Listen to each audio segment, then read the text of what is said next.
tudd Aboubacry Coulibaly man agent de développement la donc liggéey naa lu yàgg vraiment si milieu ONG xam naa luy ONG liggéey naa sax si programme des Nations Unies.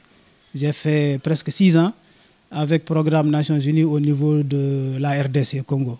Récemment, j'étais au Sénégal, j'ai fait 6 années avec une ONG qui s'appelle Amref Health Africa. Et je crois qu'on a fait beaucoup de choses ici à Thiès.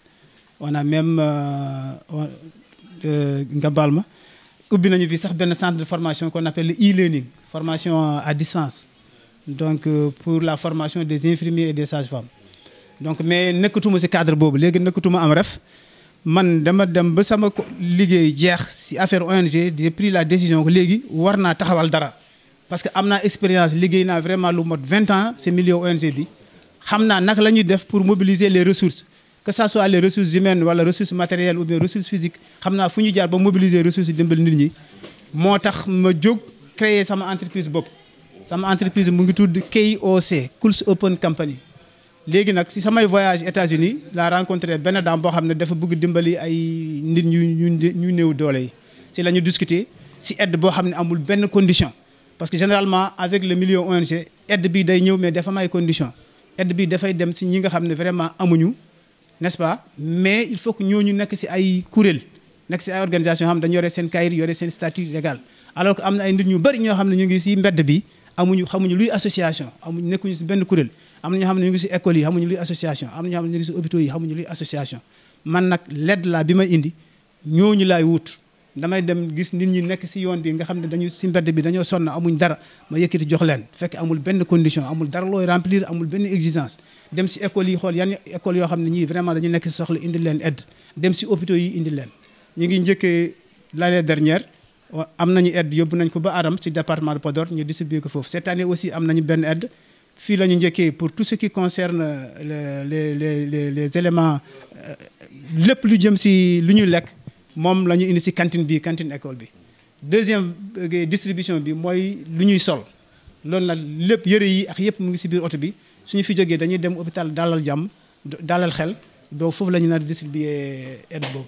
man maa ngi tudd Khalifa Sow maay proviseur u lycée Médina Fall bon dañuy rafetlu rek li nga xamee ni moom la monsieur Coulibaly ak monsieur Talla def mais mu jaar ci loxo ki nga xamee ni mooy monsieur Diarra. Monsieur Diarra professeur éducation physique la boo xamee ni fii ci école bi la ne et doon naa ko wax ci sama ndorteelu wax mooy école bi ñun ñëpp ñoo ko bokk képp koo xamee ni rek moo xam élève la moo xam gardien la moo xam professeur la ak ku mënti doon rek soo gisee lu baax ci bitti da nga yaakaar ni boo ko andee ci biir rek yëf yi gën a baax ñu ngi la ciy xaar waaw képp ko élève bi ak lu mu mënti doon boo amee nit koo xamee ni yaakaar nga ni kii mën na def dara ci école bi rek soo ñëwee ba waxtaanee ak ñun ñu teg ko ci cadre bu normal ñu def ko ni mu war a defee donc monsieur Diarra bi mu ko waxee man comme ni ma ko waxee rek dama yaakaaroon ne mbir mi moom mën na noo xaar ba suba wala gannaaw suba bu ñu ñëwee waxtaanee nii ñu jàpp bés ak yooyu ndekete ñoom ils ont été pragmatiques ñu gàdduwaale affaire yi àndaale ko donc monsieur Coulibaly ñu ngi lay remercier parce que c'est pas tous les jours nga gis nit ku dawal otom ba mu kii ñëw ci ab école kii fa cantine bi nekk na loo xamee ne luy fonctionnel la nit ñëpp muy man muy intendant muy professeur yi ku nekk ba saa yoo xëyee da ngay alimenté wu donc suñu amee ay produits yu mel nii bon ñëpp dañ ciy kontaan maintenant utiliser ça à bon escient beneen bi ci des mooy comme ni ma ko waxee woon rek ñu fexee def tout peut-être partenariat bi ba yem ci ay boîte ki yooyu rek mais mu gën a romb foofu maanaam comme ni ma ko waxee am nañu soxla nañu salle de classe soxla nañu table banc soxla nañu yeneen matériels yoo xam ne vraiment dana gën a mën a impacter sur les enseignements apprentissage donc loolu aussi tamit monsieur Coulibaly ñu ngi la ci ñaax boo amee kenn ko nu mën a booleel daal vraiment doon nañu gën a andil njëriñ bu baax a baax a baax et pour dire que ni américains yi ba léegi génnewuñu seen loxo ci mbir mi parce que barki dem moo njaay may nañu fii fukki xale peut-être ak benn ay bourse sur pour les frais d'inscription te loolu tamit nekk na lu am solo donc daal ñu ngi leen di dalal daal di ñaan aussi comme nii ngeen ñëwee nii ñeneen ñëw pour école bi gën a jëm kanam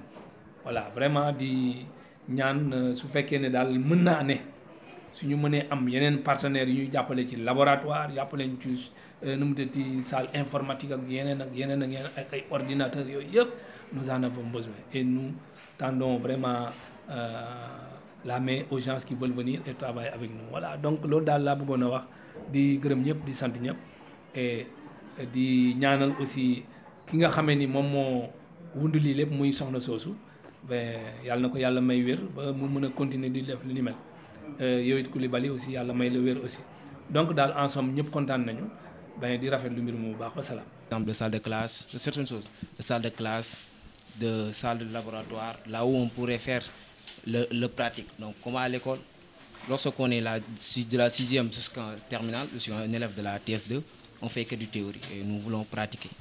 Et nous voulons que, Inch'Allah, cette lycée de Médina Fall soit un lycée d'excellence. Et pour cela, donc, pour prôner l'excellence, il fallait que nous ayons certaines choses, certains matériels, donc on pourrait disposer pour que l'enseignement soit meilleur. Et franchement, nous vous remercions. Au nom de tous les élèves du lycée de Médina Fall, nous sommes tellement contents de vous, de ce que vous avez fait pour nous. Merci beaucoup. Une entreprise qui s'appelle Cool's Open Company. Et donc, lors de mes visites aux États-Unis, j'ai eu à rencontrer une dame qui faisait œuvre de bienfaisance et qui s'appelle Dr. Joyce. Donc, elle est de l'église Westminster de New York. On a discuté ensemble. Elle me demandait comment ça marchait, le milieu associatif, les organisations au Sénégal, l'aide au développement. C'est en ce moment que je lui ai fait comprendre que aujourd'hui, les ONG sont en train de beaucoup faire dans le secteur du développement au niveau du Sénégal. Mais qu'à mon niveau, moi qui ai déjà fait beaucoup d'ONG, j'ai trouvé qu'il y a des limites dans la distribution de l'aide. Parce que jusque-là, on utilise une approche qu'on appelle une approche participative, une approche communautaire. Mais cette approche communautaire, elle cible les populations démunies, mais pas toutes les populations démunies. Parce que pour pouvoir accéder à cette aide donc, au développement, il faut s'associer. Il faut être dans une organisation établie légalement, connue au Sénégal, qui a ses papiers. Alors qu'il y a pas mal de personnes qui sont dans la rue, dans les écoles, dans les hôpitaux, qui ne savent même pas ce que ça veut dire une association, donc qui ne vont jamais bénéficier de cette aide-là. Donc parce que l'aide est conditionnée. Donc moi je lui ai dit que si je pouvais établir avec elle donc une approche qui n'est pas conditionnée, je crois qu'on pourrait atteindre les plus pauvres des pauvres sans aucune condition. Vous avez vu que la distribution n'est soumise à aucune condition. Donc c'est ainsi qu'elle s'est engagée à travailler avec moi pour qu'elle achemine de l'aide à partir des États-Unis jusqu'à Dakar et que moi je me charge maintenant de l'acheminer là où je veux. Donc tout ce qui concerne la mobilisation de cette ressource-là, jusqu'à l'envoi au niveau de Dakar, c'est elle qui prend en charge. Le reste, c'est moi qui prends en charge. Donc si je l'ai fait l'année dernière, je suis allé à 700 km d'ici. Je l'ai distribué dans le département de Podor au niveau d'un village qui s'appelle Aram Soubaro. Cette année, j'ai décidé de le faire ici parce que je venais juste de rencontrer M. Diarra. On a discuté et il m'a fait comprendre qu'il y avait une cantine au niveau de l'école. Et puisque cette aide-là, elle n'est pas adaptée au monde rural, parce que c'est deux composantes, une composante alimentaire et une composante vestimentaire. Pour la composante vestimentaire, j'ai décidé d'aller distribuer ça au niveau de l'hôpital d'Alal Khel.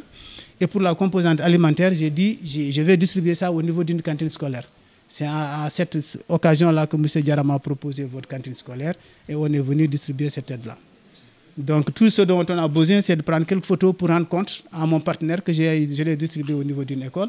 Et également avoir une petite décharge où il va y avoir votre adresse. Vous allez attester que vous avez reçu ça, votre numéro de téléphone. Peut-être qu'elle aura besoin de vous appeler un jour pour vous demander est-ce que vous avez reçu de l'aide de Coulibaly, etc. Peut-être qu'un jour, elle viendra ici au Sénégal et qu'elle décidera de faire un tour pour visiter là où elle avait envoyé de l'aide. Donc, c'est dans ce cadre-là qu'on veut juste avoir un petit papier avec une adresse précise et avec un accusé de réception.